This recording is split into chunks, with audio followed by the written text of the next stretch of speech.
Hey everybody, Francisco with the Dev Life. In this video I'm going to talk about classes and objects and how they relate to each other. So if you're new to object-oriented programming, you gotta watch this.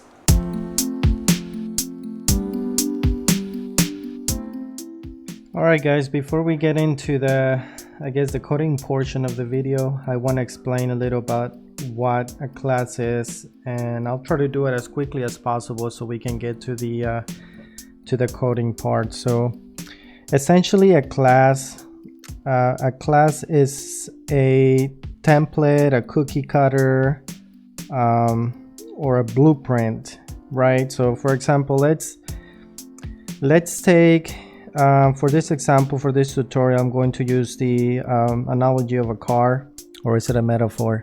I'm not sure, but it's one of those things. So a car usually has a make, so it has like Ford, Toyota, Honda, so and so, and then it also might have a model and a year. Those are probably the required properties for a car. And then there could be other things like what body type it is. So it could be a sedan, it could be a coupe, and things like that. So this would be considered a blueprint, right? So this is not an object yet. So what we need, or what you would need to have an object, you will have to instantiate this class to create an object by the use of a constructor, and we'll get into that once we get to the coding part.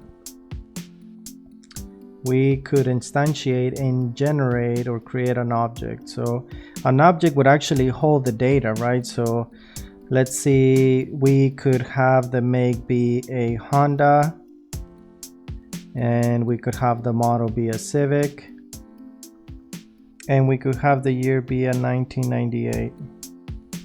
Let's say it's going to be a hatchback.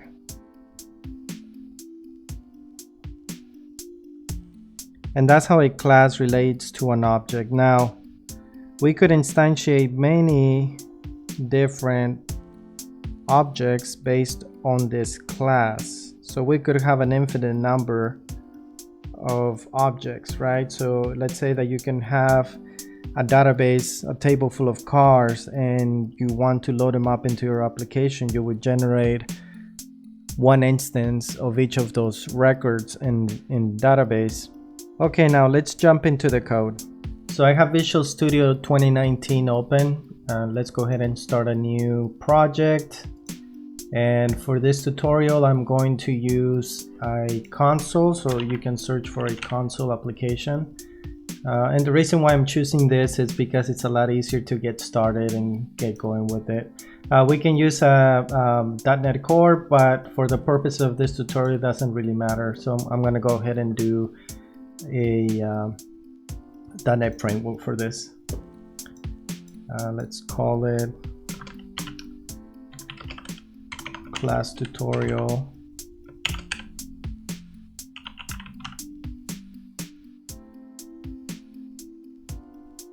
You know what? Let me change keyboards real quick because this one is sort of noisy. So one sec, please. Okay, I think this will be much quieter. All right, so I was saying let's call it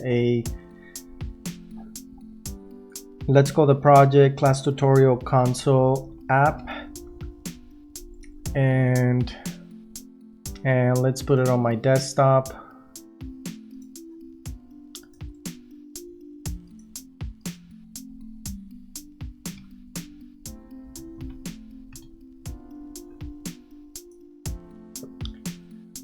Okay, I think that's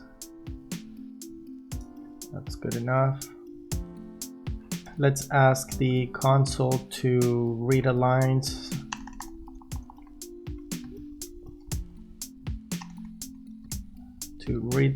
So it waits for us and it doesn't close. Let's run this and let me move it over. This is a console application. Currently there is no output, so At least it's not closing. So let's stop the application and let's start putting in some code. So the way you create a class in Visual Studio, you go to your solution here and you have your project. Let's go ahead and add. We are going to add a class. We right click and we select add, and you can go through new item and it's going to give you just an overwhelming amount of things that you can add. But since most of the time you usually add a class, so they added it here at the bottom. So let's create it. We are going to call this car, and we are going to make this a public class. And the properties, we are going to add the properties that we talked about. So public string make. Here we are creating a property for the class. Let's add another one. Well, since I'm lazy, I'm just going to go ahead and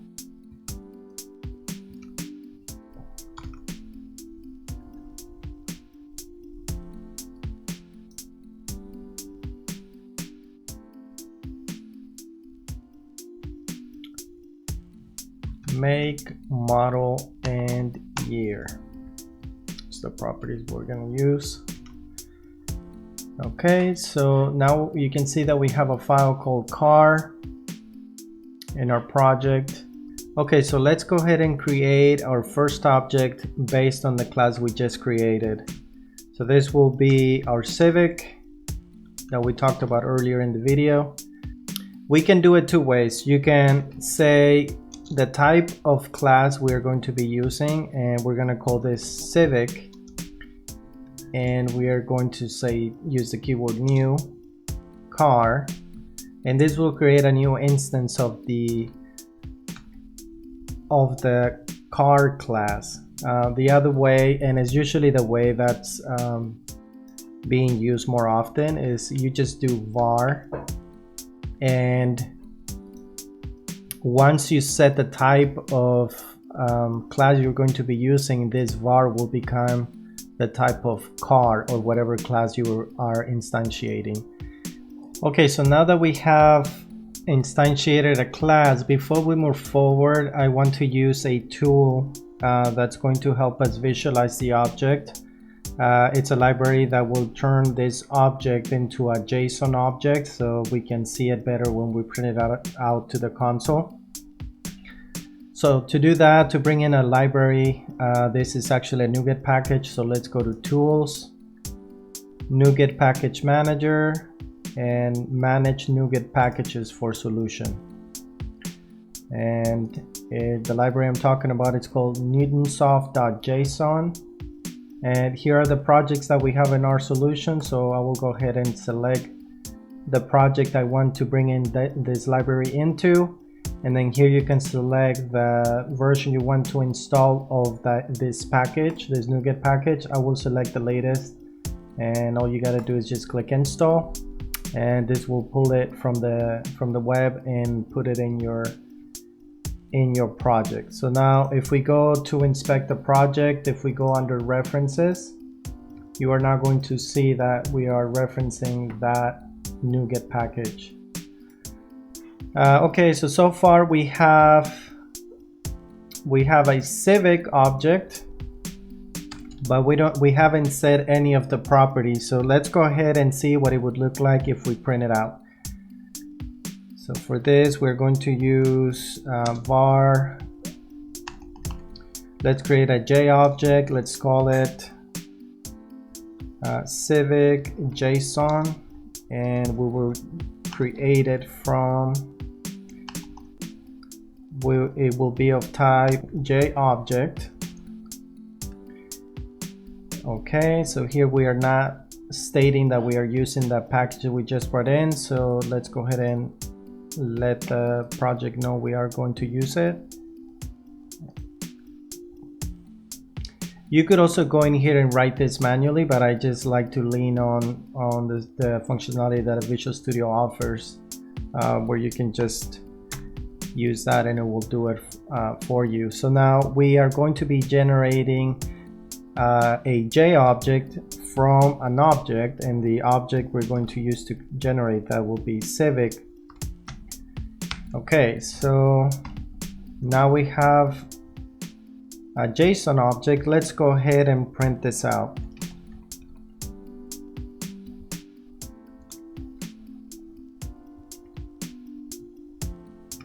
All right, let's run this.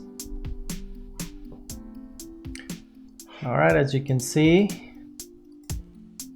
it is printing out the car object, or in this case, the civic instance, but we haven't set any of the properties yet. So let's go ahead and set some of those. So the civic has a make of Honda.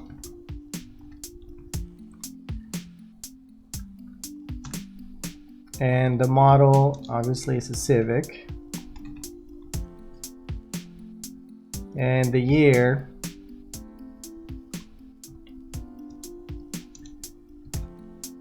is 1998. All right, let's go ahead and run this and see the properties that we're getting now.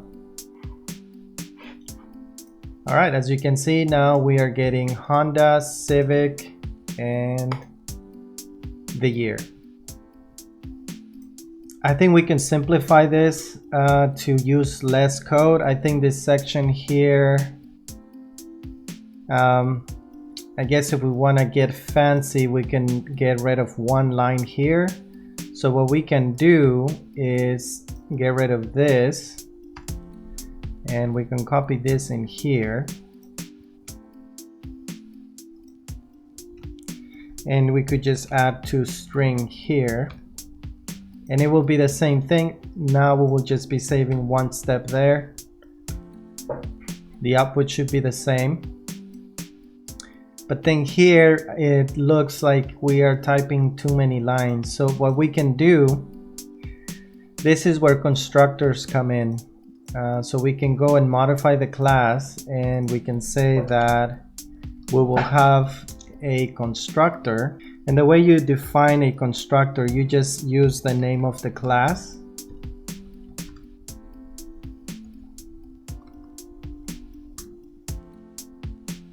You're going to spec the string, and we're going to call that the make, another string parameter that will be the model, and the last one will be the year.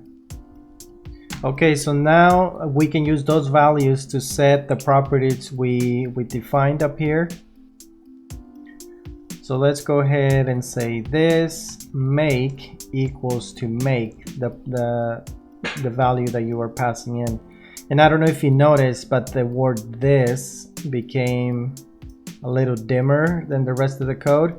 And that's because Visual Studio is telling you that that is not required anymore. So you could just leave that off, and it will have the same effect when you are running the constructor. Okay, so now we need to set the model property again to whatever we pass in. And then we have to set the year to year, the value we are passing in. Okay, so now how do we use this? If you go back to the main function here,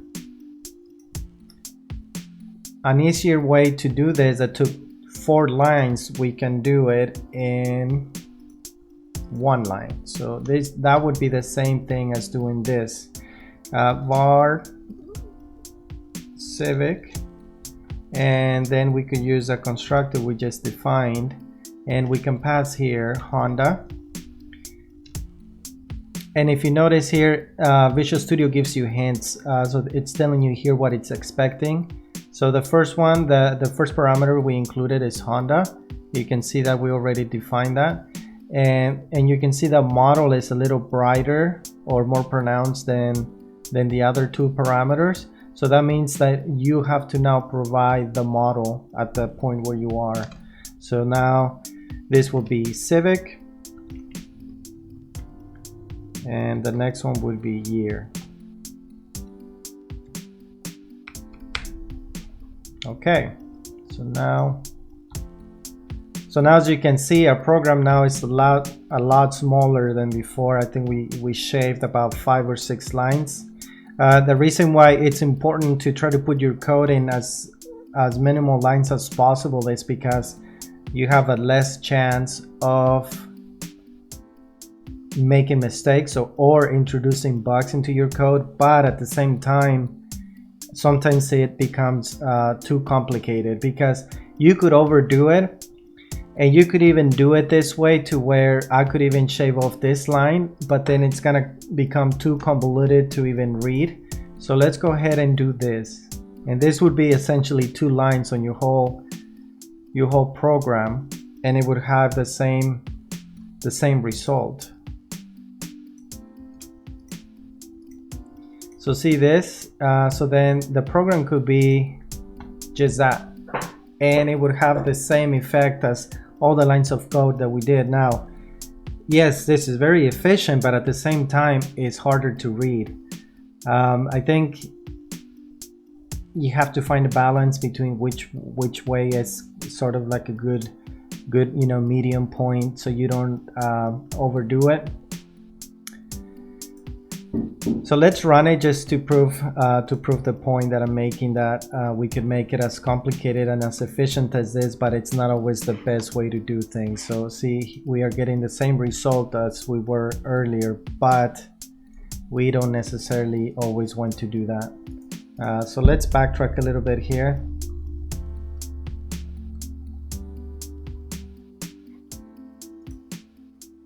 So we could just leave that like that. Okay, let's run this.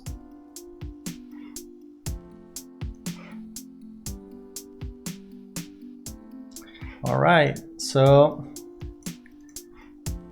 that's pretty much what the way you can define the class and the way you can instantiate. Now here, what you can do is that now let's say you could generate, or you can instantiate another instance of that class, but this time we want to call it a Camry. Let's say you're a Toyota person, so then we could say Toyota, and this is going to be a Camry,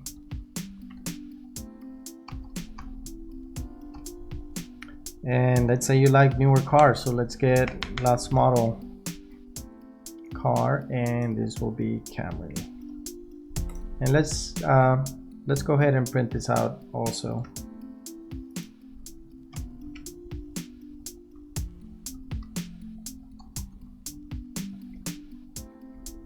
All right, let's run it and let's see what we get.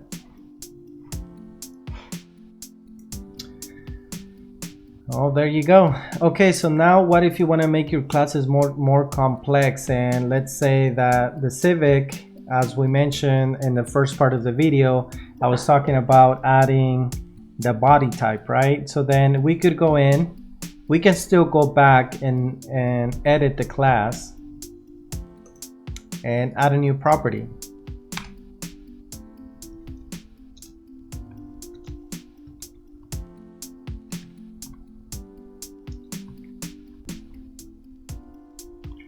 Okay, so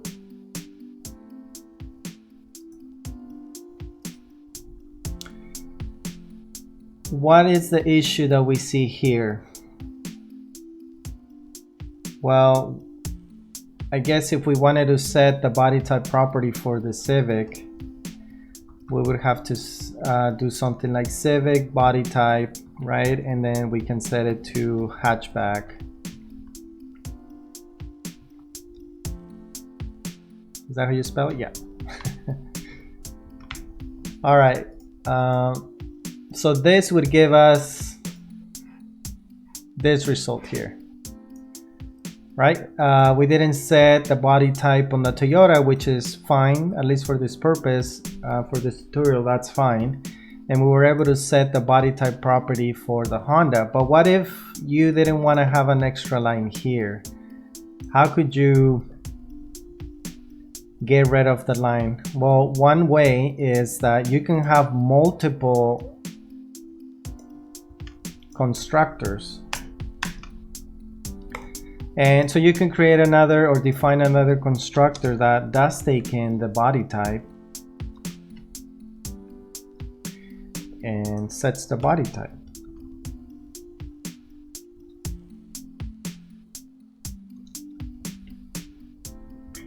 And the only limitation here, something that you should know, is that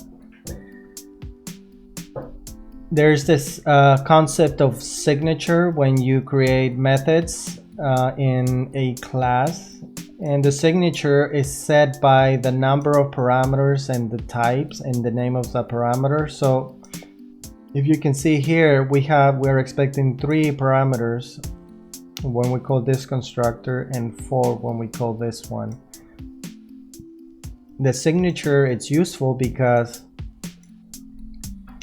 if you do this, if we pass in a hatchback here,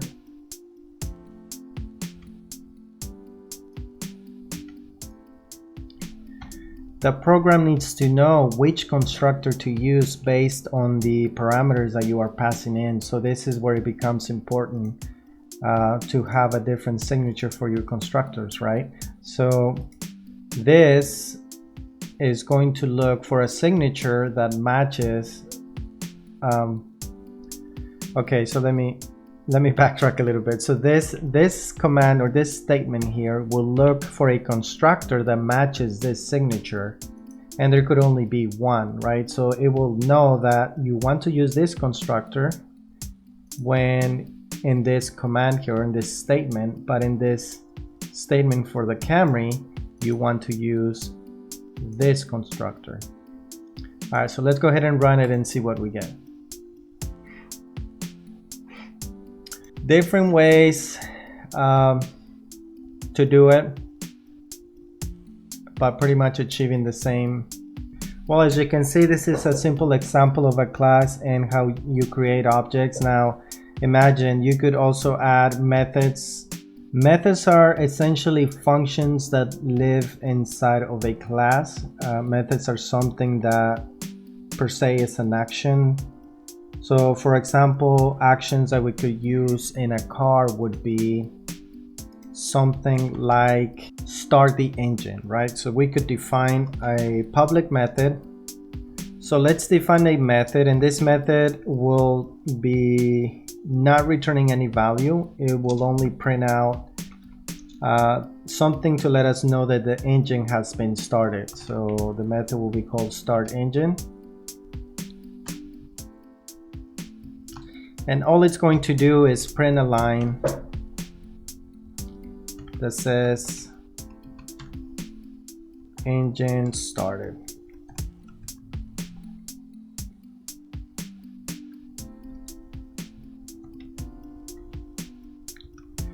And to be able to identify which engine, we could say the model.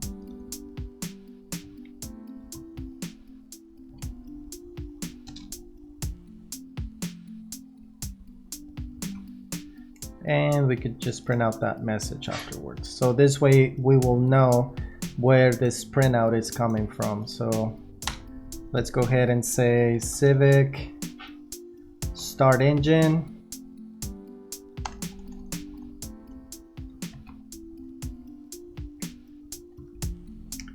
And Camry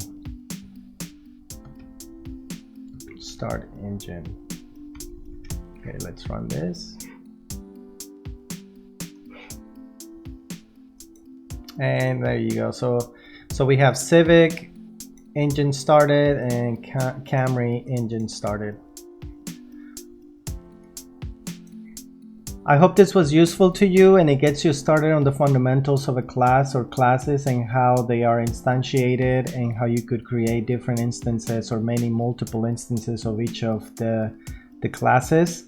Obviously this is a simple example. Classes can get very intricate, and it's something that as a new developer I think you should get a grasp on and start understanding that mostly everything, especially in the .NET ecosystem, almost everything is a class. So for example, if you look at these libraries that we brought in, these are essentially classes that somebody wrote and we are just using them in the code. So for example, here, this is a class and this is a method. So imagine you're building a whole program, a whole application built on classes. Essentially, that's pretty much what object-oriented programming is. I hope this was useful, and stay tuned for the next video. On the next one, I'm going to explain to you how to create a singleton class and what singleton means. So they're very useful. I actually just used one at work for a translation system that I built. So stay tuned and catch you in the next one. Thank you for your support, and please subscribe so you receive notifications whenever I publish new videos. Thank you.